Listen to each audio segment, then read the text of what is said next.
नमस्कार. अध्याय क्रमांक 8, ओवी क्रमांक 1 ते 9. अर्जुन म्हणे महाराज, ऐकता का आपण? विचारतो मी तुम्हास,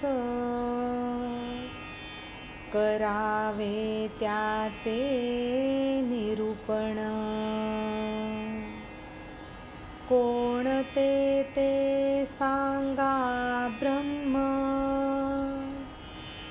कर्म कशाचे नाव. तसेच ते अध्यात्म, म्हणावे कशास.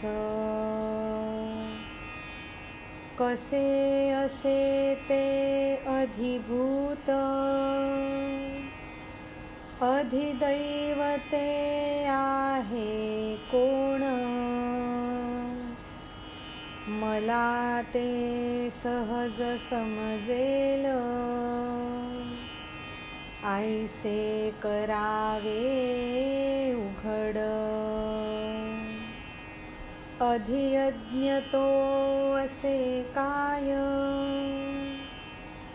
देहात या तो असे कोण. लावता काही अनुमान, तरी न ये समजून. स्वाधीन करती जे अंतःकरण, असे कोणी जे पुरुष. देह प्रयाण काळी तुझ जाणतात, कसे ते सांग. पुरुष कोणी भाग्यवान, चिंतामणीचे घरी काढी झोप. बरळला जरी काही शब्द, तरी न जातील ते व्यर्थ. तसेच विचारता अर्जुन, कृष्ण बोलू लागे बोल. जे जसे येई मनात, म्हणे मग त्यास ऐक. कामधेनूचा तो बछडा, कल्पतरूच्या खाली बसला. मनोरथ सिद्धीचा करी धावा,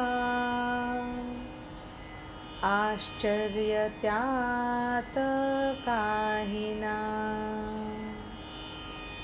श्रीकृष्णाचा होता कोप, करी तो तेव्हा ज्याचा वध. त्यासही होई ब्रह्मदर्शन, उपदेश ऐकता मग निश्चित. 8व्या अध्यायाच्या सुरुवातीला अर्जुनाच्या मनस्थितीचा विचार करून ज्ञानेश्वर महाराज सांगतात की अर्जुन भगवान श्रीकृष्णाला म्हणतोय, अहो महाराज, मी काय बोलतोय ते आपण ऐकताय का? मी तुम्हाला जे काही विचारीन त्याचं आपण निरूपण करावं. मला सांगा बघू, ब्रह्म म्हणजे काय? कर्म कशाचं नाव आहे? तसंच अध्यात्म कशाला म्हणावं? अधिभूत म्हणजे ते काय असतं? अधिदैव हे कोण आणि काय आहे, मला सहज समजेल असं उघड करून आपण सांगावं. अधियज्ञ कसा असतो, या देहामध्ये राहतो तो कोण असतो, कितीही अनुमान लावायचा प्रयत्न केला तरी हे काही केल्या मला समजत नाही आहे. अहो, आपलं अंतःकरण जे स्वाधीन करतात असे जे पुरुष असतात ते देहप्रयाणकाळी म्हणजे हा देह ठेवताना आपल्याला जाणतात, म्हणजे तुम्हाला जाणतात. ते कसे ते सांगा बरं. एखादा भाग्यवान पुरुष, आधीच त्याचं नशीब फळलेलं, त्यात चिंतामणीच्या घरी म्हणजे जी जी इच्छा आपण करू ते जो कोणी पुरवू शकेल त्या चिंतामणीच्या घरी झोप काढत असेल आणि झोपेतच तो जर काही शब्द बरळला तर ते सुद्धा जसे व्यर्थ जाणार नाहीत. तसंच अर्जुन जेव्हा हे प्रश्न विचारतोय तेव्हा कृष्ण नक्कीच त्याचं निरूपण यथार्थ आणि समाधानकारक करेल हे नक्की. ह्यानंतर अर्जुनाचे हे प्रश्न ऐकून भगवान श्रीकृष्ण म्हणतात, माझ्या जे जे जसं जसं मनात येईल ते ते मी तुला सांगेन आणि ते तू ऐक. जणू काही कामधेनूचा म्हणजे इच्छिलेलं देणारी जी गाय असते तिचा तो बछडा बसलाय कुठे तर कल्पवृक्षाच्या खाली बसलाय आणि माझे मनोरथ पूर्ण कर असा धावा करतोय. तर ते पूर्ण होणार नाही का? ते पूर्ण झालं नाही तर आश्चर्यच म्हणावं लागेल. आणि त्यात भगवान श्रीकृष्ण जे स्वतः कधी रागावले, कोप पावले आणि त्या रागाच्या भरामध्ये त्यांनी जेव्हा कुणाचा वध केला तर त्या व्यक्तीला सुद्धा ते ब्रह्मदर्शन करून देतात. आणि मग खुद्द भगवंत जेव्हा उपदेश करत आहेत तेव्हा हे ब्रह्मदर्शन होणार नाही, हे कसं बरं शक्य आहे? अध्याय क्रमांक 8, ओवी क्रमांक 1 ते 9. धन्यवाद. नमस्कार. अध्याय क्रमांक 8, ओवी क्रमांक 10 ते 18. कृष्णाचे जर झालो आपण, कृष्णची होई आपुले मन, संकल्पाच्या मग अंगणात अष्टमहासिद्धी नांदतात. परंतु असे जे प्रेम अर्जुनाचे स्थानी अमर्याद, त्याची इच्छा म्हणूनच सदा सफल. जाणून त्याचे हे मनोगत, विचारेल हे अर्जुन म्हणून. गोष्टीरूपी पक्वान्नांचे ताट,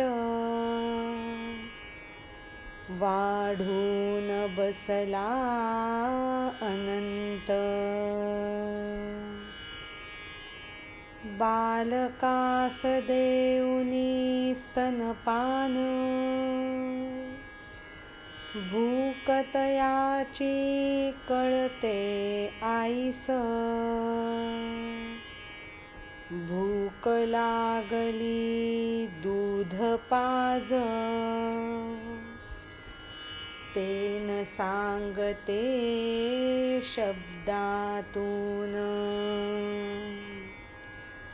कृपाळू गुरुच्या बाबतीत, आश्चर्य नाही काही त्यात.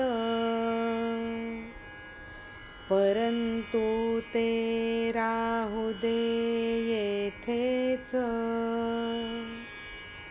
ऐका काय बोलला देव. सर्वेश्वर कृष्ण बोले बोल,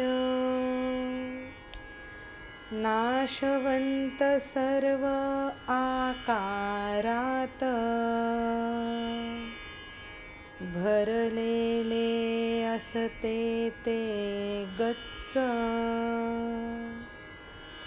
तरीही नाही ते गळत. सूक्ष्म म्हणोनी वाटे शून्य, परिशून्य नसे स्वभावातून. आकाशपटलातून गाळून, घ्यावे इतुके ते सूक्ष्म. असूनही इतुके सूक्ष्म, प्रपंचरूपी वस्त्रांच्या मधून. हलविले तरी ना गळत, असे ते जे परब्रह्म. साकाराने घेता जन्म, जे न जाणे त्याचे विकार. आकार पदार्थ होता नष्ट, तरी न पावते जे विनाश. ज्ञानेश्वर महाराज म्हणतात की आपण जर कृष्णाचे झालो तर आपलं मनसुद्धा कृष्णच होऊन जातं आणि मग संकल्पाच्या अंगणामध्ये अष्टमहासिद्धीच नांदत राहतात. श्रीकृष्णाचं अर्जुनाच्या ठायी असलेलं प्रेम हे अमर्याद आहे आणि म्हणूनच अर्जुनाच्या सगळ्या इच्छा सफल होतात. भगवान श्रीकृष्ण अर्जुनाचं मनोगत इतकं नीट जाणतात की आता अर्जुन इथून पुढे काय विचारेल हेही जणू त्यांना आधीच समजतं. त्यामुळे गोष्टीरूपी पक्वान्नांचं ताट वाढूनच हा अनंत बसला आहे असं वाटतं. जसं तान्ह्या बाळाला आई स्तनपान करते तेव्हा त्या आईला त्या बाळाची भूक आपोआपच कळत असते. ते बाळ आईला कधी शब्दातून सांगत नाही की मला दूध पाज, मला भूक लागली आहे. तसंच काही कृपाळू गुरुच्या बाबतीतही असतं. आपल्या भक्ताची भूक तो आधीच जाणतो. पण आता हे इथेच थांबवू आणि पुढे देव काय बोलले ते ऐकू. सर्वेश्वर कृष्ण म्हणतात, नाशवंत सर्व आकारामध्ये जे अत्यंत गच्च भरलेलं असतं पण तरीही ते मुळीसुद्धा गळत नाही. तसंच दिसताना सूक्ष्म तरल असं वाटतं म्हणून आपण त्याला शून्य म्हणतो, पण स्वभावतः ते शून्य नसतं. आकाशपटलातून गाळून घ्यावं इतकं ते सूक्ष्म असतं आणि इतकं सूक्ष्म असूनसुद्धा प्रपंचरूपी वस्त्राच्या मधून ते हलवलं तरीसुद्धा गळत नाही आणि त्यालाच परब्रह्म म्हणावं. आकार घेऊन जन्माला आल्यानंतर तरीसुद्धा ते त्या देहाचे किंवा त्या जन्मामध्ये असणारे कुठलेही विकार जाणत नाही आणि आकाराचा जो पदार्थ आहे तो जरी नष्ट झाला तरी ते स्वतः नष्ट पावत नाही, असं ते परब्रह्म. अध्याय क्रमांक 8, ओवी क्रमांक 10 ते 18. धन्यवाद. नमस्कार. अध्याय क्रमांक 8, ओवी क्रमांक 19 ते 27. अर्जुना ऐसे जे सहज, ब्रह्माचे जे अखंडत्व, त्यासच रे नाव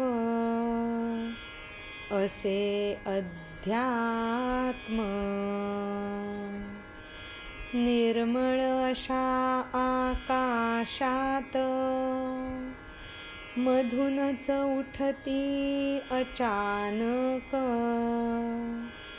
विविध रंगी मेघपटल, कसे ते नाही कळत. तसेच ते विशेष ब्रह्म, शुद्ध आणि निराकार, महत्तत्वभूत भेदातून ब्रह्मांडाकार करी उत्पन्न. निर्विकल्प ब्रह्माच्या मातीत संकल्पाचा फुटे अंकुर, आणि त्यांच्या बरोबर ब्रह्मगोल घेती आकार. एक एक ते ब्रह्मांड, ब्रह्मांड बीजांनी जाई भरून, जीव जे त्यात येत जात, गणती न त्यांची काहीच. त्यातील अंशरूपी जीव करू लागती काही संकल्प, अशा तऱ्हेने मग सृष्टी वाढली फारच. दुसऱ्या शिवाय एकच, आईसे जे ते परब्रह्म, भरले ते सर्वत्र,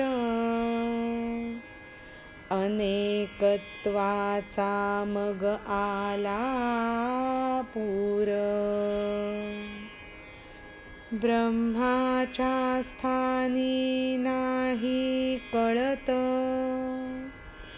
समविषमत्व आले कोठून, उत्पन्न होतसे चराचर, लक्षावधी योनींचे प्रकार. जीवाभावांची पालवी, गणनाच त्यांची होत नाही, पाहता कोण प्रसवती, मूळ ते शून्य दिसती. असं जे अत्यंत सूक्ष्म आणि सर्वव्यापी असणारं जे परब्रह्म आहे, त्याचं जे अखंडत्व, त्यालाच अध्यात्म असं म्हणतात. निर्मळ अशा आकाशात मधूनच विविध रंगांचे मेघपटल उठत असतात. तसंच हे विशेष ब्रह्म जे शुद्ध आहे आणि निराकार आहे आणि अत्यंत महान असं ते तत्व आहे, आणि भूतांच्या भेदातून तेच ब्रह्म ब्रह्मांडाचे आकार उत्पन्न करत असतं. असं निर्विकल्प ब्रह्माच्या मातीमध्ये संकल्पाचे अंकुर फुटायला लागतात आणि त्यांच्याबरोबर ब्रह्मगोल आकार घ्यायला लागतात. एक एक असं ते ब्रह्मांड मग ब्रह्मांड बीजाने भरून जातं आणि त्याच्यामध्ये अनेक जीव येत जात राहतात. त्यांना कुठलीच गणती असत नाही. त्यातले जे अंशरूपी जीव असतात तेही मग काही संकल्प करायला लागतात आणि अशा रीतीने ही सृष्टी फारच मोठ्या प्रमाणावर वाढायला लागते.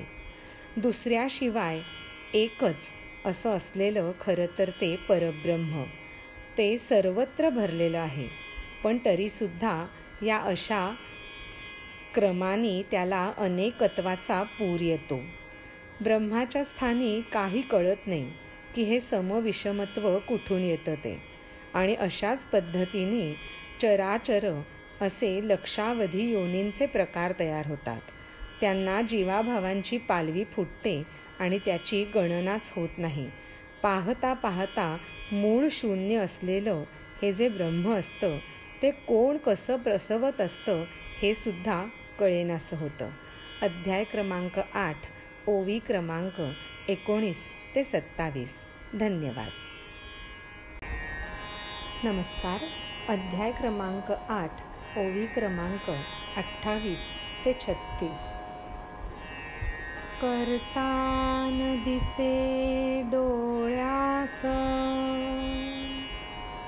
कारणही नाही सापडत, कार्य मात्र आपोआप लागतसे वाढावयास. अशा ह्या अव्यक्तास कर्त्याच्याही शिवाय भासमान होतसे आकार, व्यापार त्यास म्हणावे कर्म. आता सांगतो थोडक्यात, कशास म्हणतात अधिभूत. उत्पन्न होती पावती लय, जैसे अभ्र. अस्तित्व ज्यांचे वरवर, नसणे हे ज्याचे खरे रूप. पंचमहाभूते होवोनी एकत्र, देती तयास व्यक्तरूप. महाभूतांचा असतो आश्रय, दिसते ते तोवर. पण होता त्यांचा वियोग, नामरूपादी शरीर होई भ्रंश. त्यास म्हणावे अधिभूत, अधिदैव असे तो पुरुष. भोगे प्रकृतीचे भोग, जे जे आले वाट्यास. चेतनेचा जो प्रकाशक, इंद्रिय रूप देहाचा स्वामी तोच. देहास्ताच्या समयास, संकल्प पक्षाचा होई वृक्ष. परमात्मा जो वास्तविक, परिनिराळा त्याहून. अहंकार रूपी त्यास झोप, सुख दुःख त्यास स्वप्नवत. जीव असे त्याचे नाव, पांचभौतिक जे शरीर. ते म्हणजे त्याचे घर, समजावे त्यास अधिदैव. करता जेव्हा डोळ्याला दिसत नाही आणि काय चालू आहे, कशासाठी चालू आहे याचं कारणही सापडत नाही, पण कार्य मात्र आपोआप वाढत जात असतं. असं हे अव्यक्ताचं कर्त्याच्याही शिवाय एका भासमान आकारामध्ये निर्माण होणं, ह्या व्यापारालाच कर्म असं म्हणतात. आता अधिभूत कशाला म्हणायचं हे मी थोडक्यात सांगतो. आकाशामध्ये अभ्र किंवा ढग जसे उत्पन्न होतात आणि लय पावतात, वरवर त्यांचं अस्तित्व असतं, पण त्यांचं खरं रूप म्हणजे नसणं हेच असतं. जेव्हा पंचमहाभूत एकत्र होतात तेव्हा ते कुठल्याही गोष्टीला व्यक्त असं रूप देतात आणि महाभूतांचा आश्रय जोपर्यंत आहे तोपर्यंतच ते रूप दिसत असतं. पण एकदा का पंचमहाभूतांचा वियोग झाला की नामरूपादी शरीरसुद्धा नष्ट पावतं. त्या सर्वाला अधिभूत असं म्हणावं. अधिदैव म्हणजे तो पुरुष जो प्रकृतीचे भोग जे जे वाट्याला येतील तसतसे भोगत असतो, जो स्वतः चेतनेचा प्रकाशक आहे आणि इंद्रिय रूपी देहाचा तोच स्वामी असतो. देहास्ताच्या समयी म्हणजे मृत्यूच्या समयी तो संकल्प पक्षाचा वृक्ष होऊन राहतो. म्हणजेच जेव्हा मरण येतं त्यावेळेला हा पुरुष किंवा हे चैतन्य म्हणजे त्या संकल्प पक्षासाठी आधारभूत असं राहतं. परमात्मा जो खरं तर तोच असतो, पण त्याहून तो निराळा केव्हा होतो, जेव्हा त्याला अहंकार रूपी झोप लागते आणि त्याला सुख आणि दुःख हे स्वप्नांसारखे वाटतात. त्यालाच आपण जीव असं नाव द्यावं, जे पांचभौतिक शरीरामध्ये घर समजूनच राहत असतो. त्याला आपण अधिदैव समजावं. अध्याय क्रमांक 8, ओवी क्रमांक 28 ते 36. धन्यवाद. नमस्कार. अध्याय क्रमांक 8, ओवी क्रमांक 37 ते 45. शरीररूपी या गावात नष्ट करी शरीर भावांस, शरीरातील तो अधियज्ञ आहे मीच. अधिदैव सोवा अधिभूत मीच असे ते साक्षात. दोष मिळता पण सोन्यात तेही होतसे हिणकस. सुवर्ण परी ते वास्तविक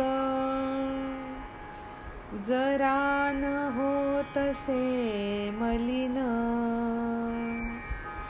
परिदोषांची जोवरी सोबत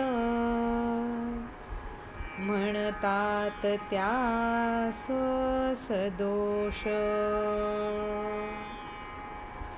अधिभूतादिही सारे तसेच अविद्येच्या पदरा आड. तोपर्यंत समजावे त्यास वेगळेच. अविद्येचा पडदा फेडून द्वैत भाव मग संपतो तेथ. मग म्हणावे झाले एक रूप, आधी कसे म्हणावे दोन. केसांचा गुंडाळा ठेवला तळात तळात स्फटिक शिळा ठेवली त्यावर, तेव्हा दिसे ती डोळ्यास भंगलेली.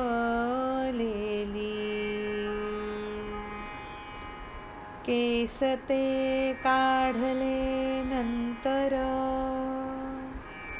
स्फटिका खालून केले दूर, तिथे दिसेना भेग जोडले का तिज देऊन डाग. होती तशीच ती अखंड केस संगतीने वाटली भग्न, दूर करता ते तिथले केस दिसे मग ती जशीच्या तशीच. दूर होता अहंकार ऐक्य असते तेथे मूळ, जेथे घडे हे खरोखर अधियज्ञ तो आहे मीच. शरीररूपी या गावामध्ये शरीराच्याच अंतर्गत असलेल्या विविध भावांना, उदाहरणार्थ पचन आणि इतर काही ज्या क्रिया चालतात ते करणारा जो अधियज्ञ आहे तोही मीच आहे असं भगवंत सांगतात. अधिदैव असो वा अधिभूत असो, दोन्हीही साक्षात मीच असतो. पण सोन्यामध्ये जेव्हा दोष मिसळले जातात तेव्हा त्याचा कस कमी होतो आणि म्हणूनच त्याला हिणकस असं म्हणतात. खरं तर सोनं ते सोनंच असतं, पण दोषांची सोबत जोपर्यंत असते तोपर्यंत ते मलिन समजलं जातं आणि त्याला सदोष म्हटलं जातं. तसंच अधिभूतादीही सगळे तसेच असतात. अविद्येच्या पदराच्या आड असल्यामुळे आपण त्यांना अधिदैवापासून वेगळं समजतो. एकदा का हा अविद्येचा पडदा फेडला की मग द्वैतभाव तिथेच संपून जातो आणि मग आपण त्याला एकरूपत्व समजतो आणि मग आपण त्याला दोन वेगळे किंवा भेदाच्या दृष्टीने पाहूच नये. उदाहरणार्थ एक स्फटिकाची शिळा घेतली आणि त्याच्या तळात केसांचा जर गुंडाळा ठेवला तर डोळ्याला ती स्फटिकाची शिळा भंग पावलेली दिसते आणि त्यानंतर स्फटिकाच्या खालून काढून ते केस जर दूर केले तर तिथे कुठलीच भेग दिसत नाही.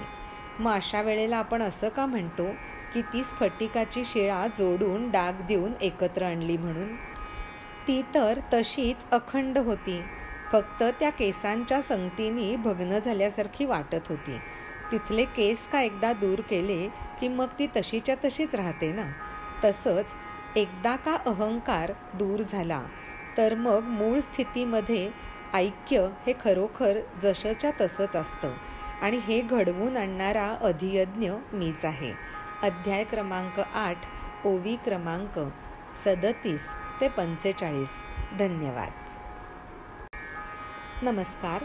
अध्याय क्रमांक 8, ओवी क्रमांक 46 ते 54.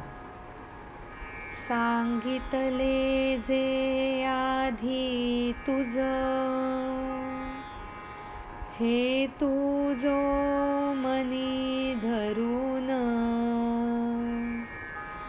सर्व यज्ञ झाले उत्पन्न कर्मापासून.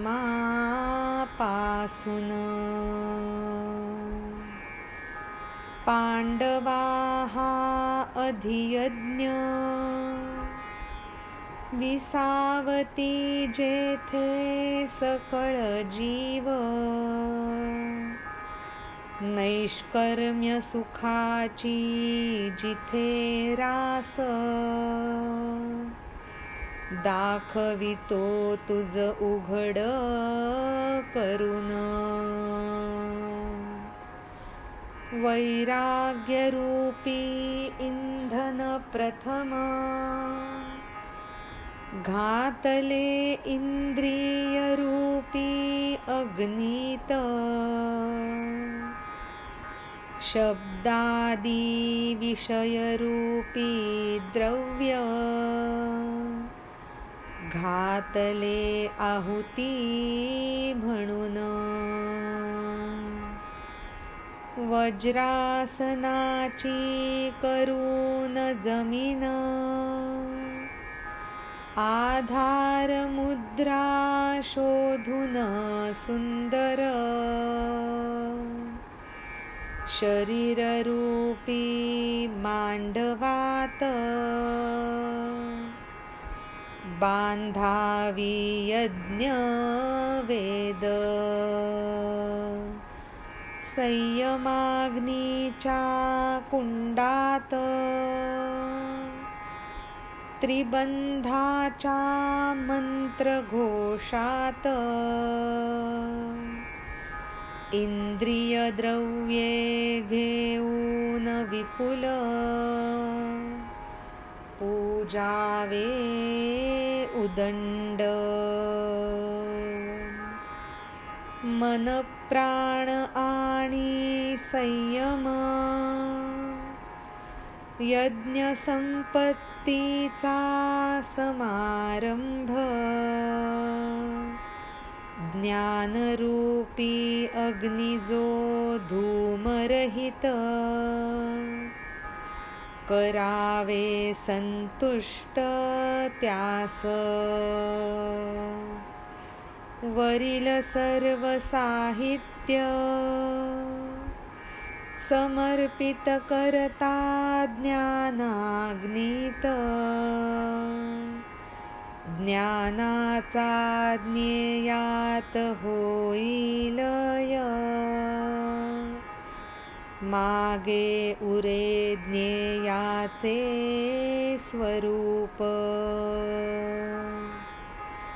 त्यास म्हणावे अधियज्ञ, सांगे सर्वज्ञ श्रीकृष्ण. अर्जुन मुळात बुद्धिमान, समजले त्यास ते लवकर. आले जेव्हा हे लक्षात, कृष्ण बोले अर्जुनास. उत्तम रीतीने ऐकतोस, अर्जुनही होतसे आनंदित. भगवान श्रीकृष्ण म्हणतात, जे मी आधी तुला सांगितलं तेच मनात ठेव आणि सगळे यज्ञ हे आपल्या कर्मापासून उत्पन्न होतात हे समजून घे. अरे पांडवा, हा जो अधियज्ञ असतो त्याच ठिकाणी सगळे जीव विसावत असतात. जिथे निष्कर्म सुखाची मोठीच्या मोठी रास असते ती मी तुला आता उघड करून दाखवतो. सर्वप्रथम वैराग्यरूपी इंधन घ्यावं आणि इंद्रिय रूप अग्नीमध्ये ते घालावं. म्हणजेच विरक्त होऊन आपल्या इंद्रियांच्या अग्नीमध्ये तो वैराग्यपणा किंवा ती विरक्ती आणावी. त्यावेळी शब्दादी जी सगळी विषयरूपी द्रव्य आहेत तीच त्या अग्नीमध्ये आहुती म्हणून घालावीत. वज्रासनाचीच जमीन करावी, म्हणजे वज्रासनामध्ये स्थिर बसायचा प्रयत्न करावा. आधार मुद्रा एक सुंदरशी अशी शोधून घ्यावी आणि आपल्या शरीररूपी मांडवातच एक यज्ञवेद बांधावी. संयमाच्या अग्नीच्या कुंडामध्ये त्रिबंधाच्या मंत्रघोषात, म्हणजे मूलबंध, उड्डीयानबंध आणि जालंधर बंध या तिन्ही बंधांना अनुसरून भरपूर प्रमाणामध्ये इंद्रिय द्रव्य घेऊन त्या संयमाग्नीच्या कुंडाला उदंड पूजित राहावं. मन, प्राण आणि संयम ह्याच संपत्तीच्या बळावरती हा यज्ञाचा समारंभ संपन्न होत असतो. ज्ञानरूपी अग्नी असतो तो धूम्रविरहित असतो, म्हणजे तो पेटलेला दिसतही नाही आणि त्याच्यातून धूरही निघताना दिसत नाही. त्याला संतुष्ट करावं. वर सांगितलेलं सगळं साहित्य ज्ञानाच्या अग्नीमध्ये समर्पित केल्यानंतर ज्ञानाचा ज्ञेयामध्ये लय होऊन जाईल आणि मागे ज्ञेयाचं खरं रूप उरेल. ज्ञेय म्हणजे जे जाणून घ्यायचं आहे ते, आणि ते जाणून घेतल्यानंतर जे प्राप्त होतं ते ज्ञान. अशा रीतीने ज्ञेय आणि ज्ञान एकरूप होऊन जातात आणि मागे फक्त ज्ञेयाचं स्वरूपच उरतं. ह्या सगळ्या प्रक्रियेला अधियज्ञ म्हणावं असं सर्वज्ञ श्रीकृष्ण आपल्याला सांगतात. अर्जुन हा तर मुळातच बुद्धिमान, त्यामुळे त्याला ते अतिशय लवकर समजलं. हे भगवंताच्या लक्षात आलं. तेव्हा श्रीकृष्ण अर्जुनाला म्हणाले, अगदी उत्तम रीतीने ऐकतोस. असं म्हणल्या अर्जुनही आनंदित झाला. अध्याय क्रमांक 8, ओवी क्रमांक 46 ते 54. धन्यवाद.